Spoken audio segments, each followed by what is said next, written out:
So there's a How story. many more you got? Keep going, keep going, keep going. Yeah. So those examples, I mean, Mike Jones out of Philadelphia. I met him. Mike was earning $500 a month on Social Security. He now earns over $35,000 a month, and he does a seminar called How to Earn Over $200,000 a Year with Your Eyes Closed. He's been blind since he was 10.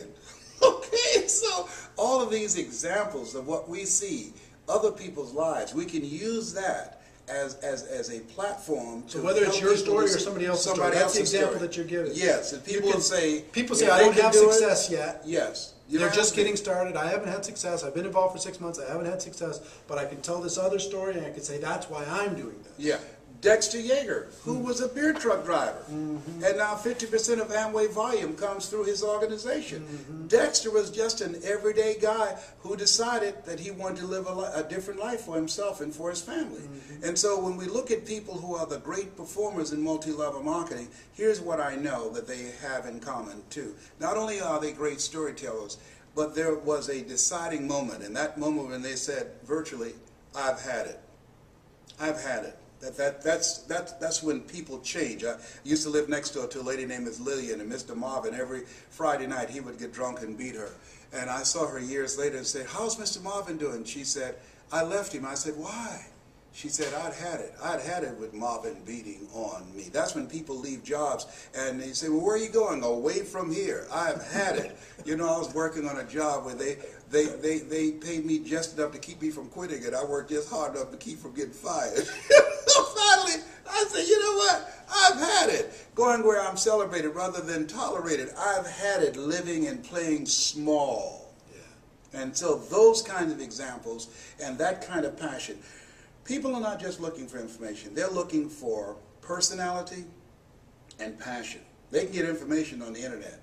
There are no secrets out here. You can just Google everything and find out what day the earth was made and the rock that broke Goliath's jaw. We can find everything right now. But personality and passion, that's what people want. That's what they buy into. Do you believe this? The difference between being in this business and this business being in you. That's what they feel. And the people that grow the large organizations, you can tell being in their presence that as much as they have chosen this, they were chosen for this kind of work. You've got to have a passion for people. You've got to believe in the product. You've got to believe in the industry. You've got to believe that you have it within yourself to become an entrepreneur, that it's possible that you can live your dream. That's why people say yes, that it's necessary, and that you are the driving force to make it happen, that it's you, that nobody can do it for you, nobody's going to care more about your dream than you, and that it's hard, that easy is not an option, that when you think about growing your organization, think it not strange that your family members and friends will say no. People who should be there to help you won't help you. In fact, they will discourage you. They will laugh at you. Oh, you're involved in some pyramid scheme. Here you go again.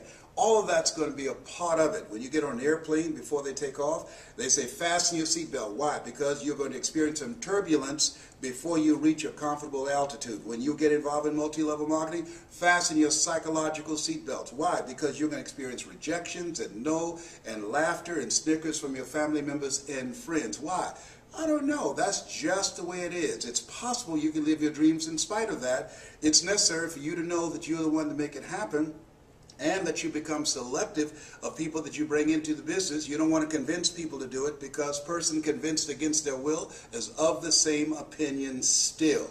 You want people who want more, not people who need more. And that it's you. You've got to be the driving force, and it's hard, and it's worth it. Decide now. Write down 5 reasons on why you won't give up. 5 reasons when you're facing the rejections and the no's, when people don't show up at the parties, when people don't keep their word. 5 reasons why you will stick in the game.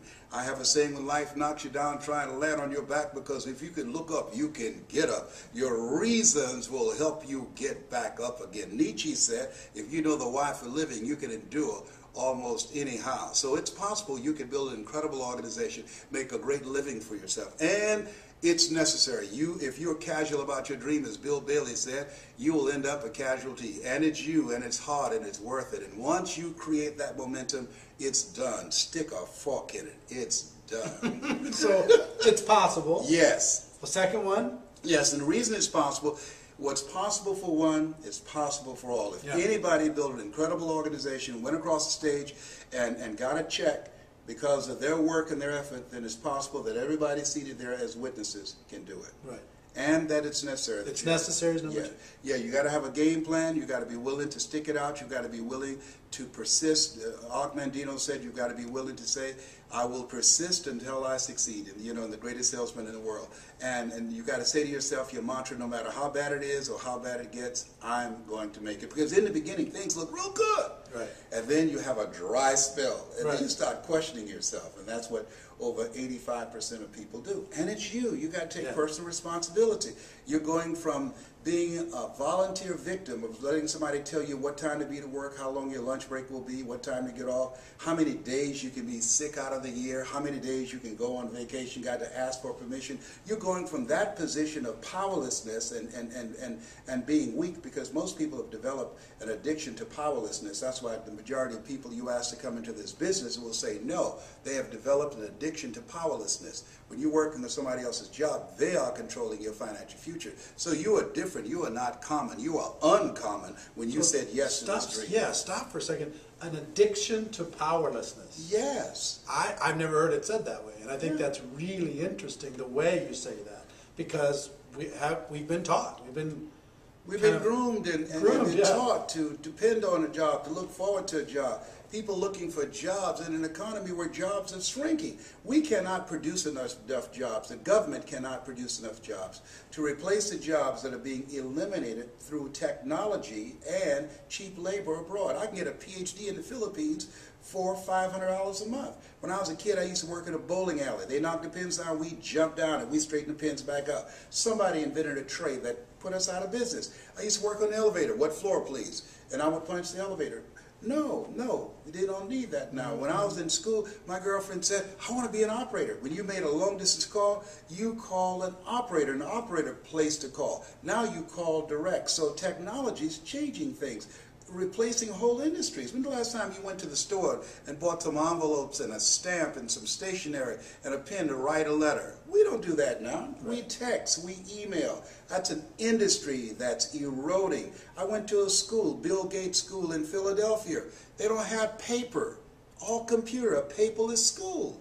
That's different. When I was a kid, we carried books to school. So this is the era the late Peter Drucker calls the era of the 3 C's: accelerated change, overwhelming complexity, and tremendous competition. What we have in multi-level marketing is cooperation and collaboration, people working together in a community of achievers to help everybody win. That's the exciting thing, that when I help you win, then I win also. So back to story. So do you think story helps people realize that they have an addiction to helplessness? And, absolutely. You have to build a bridge to get them away from that absolutely. Posture? That's the purpose of the story, because what the story does is distract, dispute, and inspire. What you do, how people live their lives, is a result of the story they believe about themselves. If there are 500 people in an audience, there are 500 individual stories that's going on. So that's why it's important that we learn how to strategically create an experience with our story, so those 500 people will stop listening to their story. Through the course of your telling the story, they will back away from the possibility blindness that say, I can't sell, or I can't do this, or I'm not ready to learn something different and new and change the page in my life. You cause them to back away from the possibility of blindness and inspire them to become, as Mother Teresa would say, to become a pencil in the hand of God and start writing a new chapter in their lives, because you've distracted them from their story, and you used the example of a Pauline Ahi or a Mike Jones or a Dexter Yeager to help them say, whoa, if he can do it, I can do it, because what's possible for one is possible for all. And now they're ready to start a new chapter with their lives. Can you tell I'm a fan? I mean, I could just sit here all day and we could just talk, because, I mean, the way you talk is so... The average person wants to give facts. They want so much to, to prove to somebody else that they know something. So they're given facts and information. And through your stories and through the quotes that provide third-party validation, that lets them know it's not just your opinion. It's other smart people have had the same opinion in the past. Yes. It's so masterfully done, and I hope you're getting a lot of tips here. And I hope as you as we're done with this interview, we're not done now, but when we're done with it, then you start to practice your story. That's you key. start to, tell your story to your dog and tell your story to your And get kids. some coaching, because you can't see the picture when you're in the frame. You have to, this Les Brown that you now see, I didn't know he existed. I used to be a different person, but a guy named Mike Williams, he interrupted the story in my head. He said, Les, you can do more than be a disc jockey. What do you mean? I'm LB, Triple P, Les Brown, your platter playing pauper. There were none before me, there will be none after me. Therefore, that makes me the one and only. Young and single, love to mingle, certified, bonafide, duly qualified to bring you satisfaction, a whole lot of action. I had to kill him off. Bam, bam, bam. He said, Les, you can do more than be the MC at the Bottoms Up Club and the Pink Pussycat and the Jamaica Club. You can talk to corporations and organizations. I said, what would I talk to them about? I don't have any college training. He said, Les, all of us are born the same way, dumb, naked, and speechless. You can learn. Okay, and so because of how he communicated with me, he created a thirst. One of the things I say to people, particularly when you come into this business, if someone has recruited you into this business, they saw something in you. And one of the things I strongly believe, and why Mike is still my mentor to this day, Mike Williams, and that is that sometimes you have to believe in somebody's belief in you until your belief kicks in. So whoever invited you into this business, they saw something in you. And if you don't see it, it doesn't matter that you don't see it, because eye has not seen, ear has not heard, nor has entered the heart of mankind what God has in store for you if you say yes to your dream and yes to the opportunity that the multi-level marketing industry can afford you. Can afford you. Yes. I love it.